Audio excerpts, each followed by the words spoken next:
Hello everyone, my name is Denise and today I'll be talking on the topic, the importance of being gentle with yourself. Okay, this is especially important if you are on a journey towards self-growth. Either you are undergoing some kind of therapy or you're just going through life's suffering and honing your personality and your virtues. There is a need to be gentle with yourself. Okay, to illustrate that, I have created some materials. Okay, take a look at this. This is a chart of the journey of self-development. Usually when we are in a current place, we'll look for a role model, someone who is just slightly better than us, like a senior. Like I'm a counselor, I might look for a senior counselor or someone like a psychologist or someone that I can emulate, like who's a few steps ahead of me, that I think that I want to be like him. Then I distill down some of the qualities that I like about him and then I try to emulate. This can happen in a very conscious way or very subconsciously, but this is my progress to try to become a better person. So we also can take a look at this. I could have been someone that is, my past self would be someone who is less proficient or less mastery than my current self, right?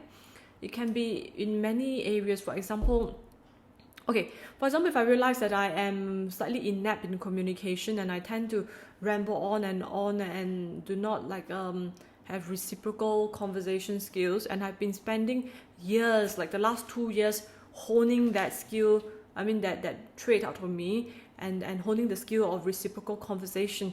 So then when I look at my past self, I might feel like, wow, she's so lacking compared to my current self. So I look at her in a form of contempt and disdain. If I'm not so careful, I might look at my past self, the younger version of me, with a form of contempt and disdain. And that's a dangerous trap to be, because I'll explain it to you more now.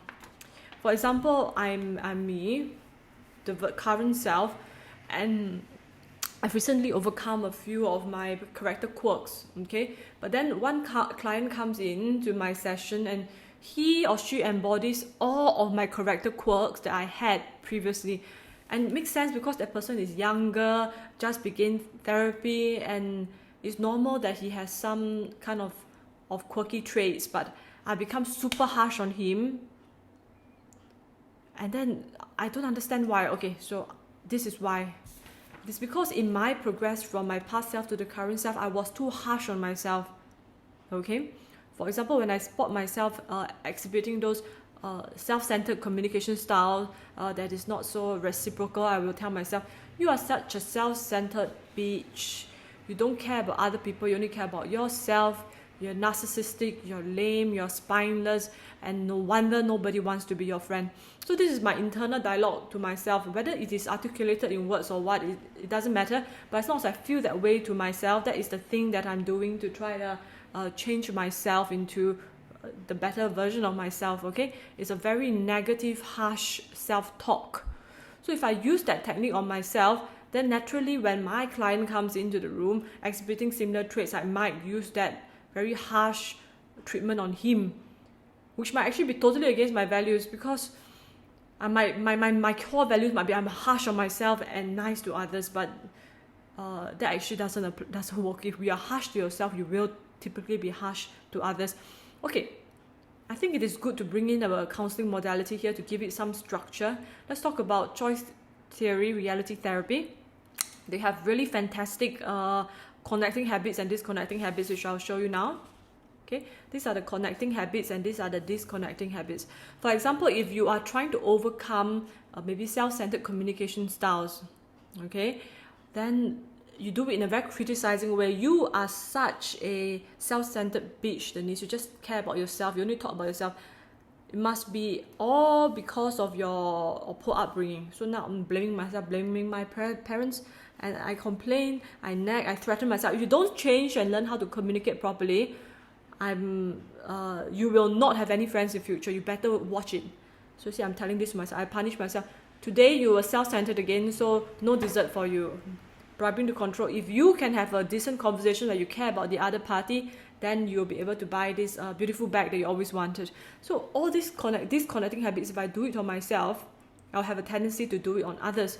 Instead, if let's say I use connecting habits to change my not so desirable traits, like for example, I accept myself. Like, Denise, nobody's perfect.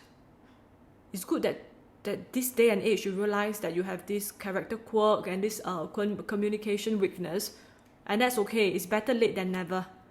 Most people learn it in their teenage, but you learn it in your 20s or 30s. That's okay. It's better late than never. I accept you for who you are. Okay, and I believe in you. I trust and I believe that you can get better. Okay, all you have to do is to put in a little bit more effort, and I respect your character quirks. Sometimes you might do things that offend others inadvertently, but I believe that you're not doing it maliciously. Okay, I respect you, and I'll respect as long as you need. I respect your learning rate. As long as you need to learn something, I will respect that rate. I wouldn't ask you to shorten it and to learn it as quickly as possible. I'll respect you and let you learn in your own time. And all through this way, I will support you.